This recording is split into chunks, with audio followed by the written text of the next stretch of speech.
அது வந்து மௌனம்.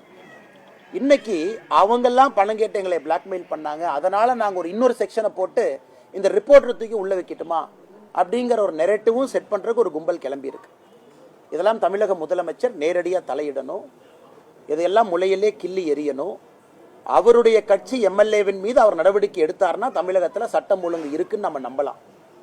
ஆனால் கடந்த 4.5 ஆண்டுகளில் பார்க்கும் பொழுது தமிழகத்தில் அதிகமாக சட்டம் ஒழுங்கு பிரச்சனையை உருவாக்குவதே திமுக காரங்க தான். ஒன்று திமுக காரங்க நிறைய இடத்துல கஞ்சா விட்டு மாட்டுறாங்க, அல்லது எம்எல்ஏவை போன்றவர்கள் நேரடியாக களத்தில் இறங்கி ரிப்போர்ட்டரை தாக்குறாங்க. இதை விட தமிழகத்தில் சட்டம் ஒழுங்கு அதல பாதாளத்தில் இருக்கு அப்படின்னு படம் பிடித்து காட்டுவதற்கு என்ன வீடியோ வேண்டும் முதலமைச்சர் அவர்களே? உடனடியாக எஃப்ஐஆரை போடுங்க, கைது பண்ணுங்க, தூக்கி உள்ள வைங்க. எம்எல்ஏவாக இருந்தாலும் பரவாயில்ல. எதுவுமே செய்யாமல் ஒப்புக்கு சப்பானியாக ஒரு காவல்துறையை, கரூர் காவல்துறையை வைத்துக்கொண்டு ஏதோ இந்த குற்றவாளி யார் அப்படின்னா இந்த நிருபர் குற்றவாளி அப்படிங்கிற மாதிரி ஒரு பிம்பத்தை கட்டமைக்கிறீங்க. அதையும் வன்மையாக கண்டிக்கத்தக்க ஒரு நிகழ்வு. முடிச்சுட்டு வர்றேங்கண்ணே, கேளுங்க. தமிழகத்துல என்டிஏவுக்கு எடப்பாடி பழனிசாமி தான் தலைமைன்னு நயினா நாயந்தர் உட்பட எல்லாரும் சொல்றாங்க. ஆனா அவர் வந்து பாஜக தலைமை அப்படின்ற மாதிரி ஒரு நேத்து நான் பதில் சொல்லியிருந்தேங்கன்னா, அது எங்களுடைய கட்சி, எங்களுடைய கூட்டணி, எங்களுடைய தலைவர்கள் அவங்க மக்கள் முன்னால எப்படி அப்படின்னு சொல்லிட்டாங்க. திரு விஜய் அவர்கள் கைத்தட்டு பெறுவதற்காக அவங்க கட்சிக்குள்ள அவர் என்ன வேணாலும் நரேட்டிவ் செட் பண்ணிக்கிட்டு அது அவருக்கு விட்டது. அதனால் தமிழக மக்கள் எல்லோருக்குமே தெரியும் யார் இன்னைக்கு வந்து முதலமைச்சராக இருக்கிறாங்க, எதிர்கட்சி தலைவராக யார் இருக்கிறாங்க, தேர்தல் களம் எப்படி இருக்குன்னு. ஆனால் இன்னைக்கு வந்து விஜய் அவர்களை பொறுத்தவரை நான் ஏற்கனவே நேற்று காலையில் கோயம்புத்தூரில் சொன்னது போல அந்த அரங்கத்துக்குள் இருக்கக்கூடிய தன்னுடைய தொண்டர்களுடைய விசிலுக்காக கைத்தட்டலுக்காக பேசிய பேச்சாக மட்டும்தான் இருந்தோ தவிர ஒரு டெப்தா, ஒரு சிந்திக்க வைக்கக்கூடிய ஒரு வாக்காளனை எதற்கு நான் உங்களுக்கு ஓட்டு போடணும், எதற்கு மாற்றம் வேண்டும் அப்படிங்கிற பேச்சா இல்லை. அதனால் அதை கடந்து போய் விடலாங்கண்ணா. திருப்பரங்குன்றத்தில் அந்த நீதிமன்றம் உத்தரவிட்டு அந்த தீபம் ஏற்ற விடல, ஆனால் நீதிமன்றத்தில் போய் அந்த மன்னிப்பு கடிதம் கொடுத்துருக்காங்க, நிபந்தனையற்ற மன்னிப்பு கடிதம் மாவட்ட ஆட்சியர் கொடுத்துருக்காங்க. தமிழக அரசு கொடுத்த மாதிரி தான் நம்ம பார்த்துக்கிறோம். 100%ங்கண்ணா. தமிழக அரசு முதலமைச்சரே வந்து கொடுத்ததா தான் எடுத்துக்கணும். ஒரு மாவட்ட ஆட்சியர் என்பது முதலமைச்சரை ரெப்ரசன்ட் பண்ணக்கூடிய ஒரு ஸ்டேட் இன்ஸ்ட்ருமெண்ட். அவர் அந்த மாவட்டத்தில் ஸ்டேட் யார், அரசு யாருன்னு கேட்டிங்கன்னா மாவட்டத்தினுடைய ஆட்சியர், காவல் கண்காணிப்பாளர், போலீஸ் கமிஷனர். இன்னைக்கு அவங்க போய் கோர்ட்டு முன்பு நின்று மன்னிப்பு கேட்குறாங்கன்னா இது எந்த அளவுக்கு சீரியஸாக போயிருக்கு, எந்த அளவுக்கு முதலமைச்சர் வாக்கரசியலுக்காக, மைனாரிட்டியை தாஜா செய்ய வாக்கரசியலுக்காக இதை எக்ஸ்கலேட் பண்ணி இந்த நிலைமை கொண்டு வந்து நிறுத்திட்டார். இன்னைக்கு யாரு பலிகாடாவாக மாறி இருக்கின்றார்கள் என்றால் அந்த மாவட்டத்தினுடைய ஆட்சியரும் காவல்துறை கமிஷனரும் இன்னைக்கு பலியாடு மாதிரி நிற்கிறாங்க. அதனால தான் நேற்று நாங்கள் பத்திரிகையாளர் சந்திப்பில் கேட்டது, இன்னும் நீதியரசர்கள் ஒரு படி மேலே போய் அந்த ஆட்சியருக்கு யார் ஃபோன் பண்ணாங்க, ஆட்சியருக்கு இந்த மாதிரி செய்ய சொன்னது யார்? ஏன்னா ஏற்கனவே அந்த டிவிஷன் பெஞ்சு அதில் நமக்கு ஊர்ஜிதம் ஆயிருச்சு. அந்த 144 CRPC என்ன போட்டாங்களோ அதே ஃப்ராட் என்பது நமக்கு தெரிஞ்சிருச்சு. அது டிவிஷன் பெஞ்சிலேயே சொன்னாங்க இதே ஒரு ஃப்ராட் அப்படி. ஆனால் இன்னைக்கு தப்பான ஒரு 144 தடை உத்தரவு போட்டு அதில் யாரோ மேலிருந்து கொடுத்த அழுத்தத்திற்கு பணிந்து ஒரு காவல்துறையும் மாவட்ட ஆட்சியரும் தான் செய்ய வேண்டிய கடமையிலிருந்து தவறி இன்னைக்கு தமிழ்நாடு ஸ்டேட்டே மக்கள் மன்றத்தில் அவமானப்பட்டு நீதியரசர்கள் முன்பு நீதிமன்றத்தில் வெட்கி தலைகுனியும் அளவுக்கு இன்னைக்கு நிலைமையை கொண்டு வந்து விட்டுருக்கிறாங்க. இதிலிருந்தே புரிந்து கொள்ள வேண்டும் கலவரத்தை ஏற்படுத்துவதற்கு முயற்சி செஞ்சது யார்.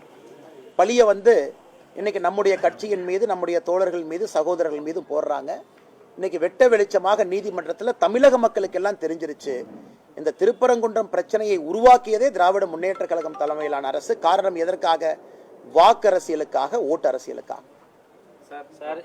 பிரவீன் சக்கரவர்த்தி என்ன சொல்றாருன்னா, தாவேகா 2வது இடத்துக்கு வந்துருவாங்க, அதிமுக 3வது இடத்துக்கு போயிருவாங்க, தாவேகாவுடைய வாக்கு சதவீதம் அதிகமா இருக்கு, நாங்க கூட்டணி வச்சதுனால கூட எங்களுடைய வாக்கு சதவீதமே குறைந்துருச்சு அப்படின்லாம் கூட அவர் பேசியிருக்காரு. ஆனா அதுல ஒரு 2 கருத்துல ஒரு கருத்து, தமிழகத்தை பொறுத்த வரைக்கும் பல ஆண்டு காலமாக இது ஒரு காங்கிரஸ் ஸ்டேட்டாக இருந்துச்சு. காங்கிரஸ் மாநிலமாக, காங்கிரஸை விரும்பக்கூடிய ஒரு மாநிலமாக தமிழ்நாடு பல ஆண்டு காலம் இருந்திருக்கு. இந்தியாவில் மற்ற பகுதியில் காங்கிரஸ் வருவதற்கு முன்பே தமிழகத்தில் காங்கிரஸ் மிகப்பெரிய தலைவர். இன்னைக்கும் காங்கிரஸ்னு ஒரு கட்சி இருக்குன்னா ஒரு ஐடென்டி தலைவர்கள் பார்த்தீங்கன்னா ராஜாஜி ஐயா ஆரம்பித்து காமராஜர் ஐயா வரைக்கும் நிறைய சொல்லிக்கிட்டே போகலாம். இடையில முக்கியமான தலைவர்கள் எல்லோருமே முதலமைச்சர் நாற்காலியில் அமர்ந்திருந்தாங்க. இன்னைக்கு அந்த காங்கிரஸ் கட்சி எப்படி இருக்குன்னா திரு பிரவீன் சக்கரவர்த்தி அவர்கள் பிரதிபலிக்கக்கூடிய காங்கிரஸ் கட்சியா இருக்கு. கூட்டணி ஒரு பக்கம், ஆசை இன்னொரு பக்கம்.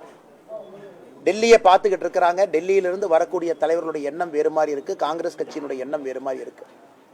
ஆனால் இன்னைக்கு பார்த்தீங்கன்னா காங்கிரஸ் கட்சி தமிழகத்தினுடைய தலைவருடைய நிலம் எப்படின்னா, தன்னுடைய சொந்த கட்சியை சார்ந்த ஒருவர் தனியார் தொலைக்காட்சி நிறுவனத்துக்கு பேட்டி கொடுத்து இவங்க வளர்ந்துட்டாங்க, திமுக வளர்ந்துச்சுன்னு எங்கேயுமே சொல்ல, திமுக ஆட்சிக்கு வரணும்னு எங்கேயுமே அவர் சொல்லல. அவர் மீது நடவடிக்கை கூட எடுக்க முடியாத நிலைமையில தான் தமிழக காங்கிரஸ் கட்சியினுடைய தலைவர் உட்கார்ந்துருக்கிறார். பத்திரிகை நண்பர்கள் ஏன் நடவடிக்கை எடுக்கலன்னு கேட்டா, நான் டெல்லிக்கு அனுப்பியிருக்கேன், டெல்லியில முடிவு பண்ணுவாங்க.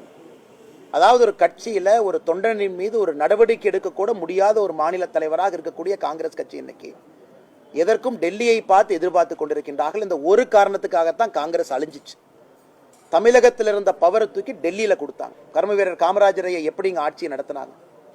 அதன் பிறகு இந்திரா காந்தி அம்மையார் டேக் ஓவர் பண்ணதுக்கு அப்புறம் கர்ம வீரர் ஐயாவை தோற்கடிக்க வேண்டும் என்கின்ற ஒற்றை காரணத்திற்காக 1972 தேர்தலில் திராவிட முன்னேற்ற கழகத்தினுடைய கூட்டணி 234 தொகுதியில ஒரு தொகுதியும் கூட காங்கிரஸ் நிக்காம 1972 பாதி பாராளுமன்ற தொகுதியில காங்கிரஸ் நின்னாங்க.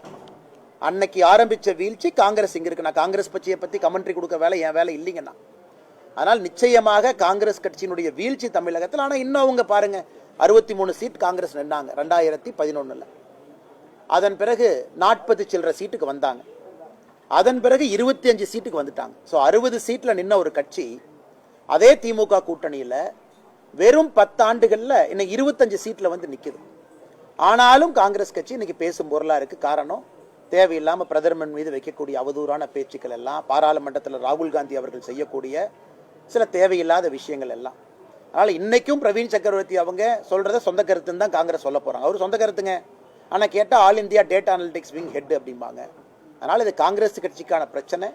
காங்கிரஸ் கட்சி எப்படி இருக்கு அப்படிங்கிற மக்கள் மன்றத்தில் என் கருத்தாக இதை நான் வைக்கின்றேன். சார், அண்ணாமலை ஓபிஎஸ் அவர்கள் வர்றதுக்கு எதுவும் வாய்ப்பு இருக்கா சார்? நீங்க வந்து அவரோட ரொம்ப தொடர்பு இருந்தீங்க, நல்ல தொடர்புல. இப்போ அவர் தனிச்சுடப்பட்ட மாதிரி தெரியுது. அவர் வர யாரும் தனித்தல்ல எங்கேயும் போகலீங்கன்னா, காலம் இருக்கிறது, காத்திருங்கள், பொறுமையா இருங்க, எல்லாம் நல்லதாக நடக்கும். தமிழகத்தில் 2026 திராவிட முன்னேற்ற கழகத்தினுடைய ஆட்சி தூக்கி எறியப்பட வேண்டும் என்று மக்கள் தெளிவாக நினைக்கின்றார்கள், விரும்புகின்றார்கள். அதற்கு என்ன நடக்கணுமோ அது நடக்குங்கண்ணா. அண்ணாமலை மதுரையில் பாஜக தேசிய பொதுக்குழு உறுப்பினர் அண்ணாமலை செய்தியாளர்களை சந்தித்து பேசினார். அந்த நேரலை காட்சிகளை தற்போது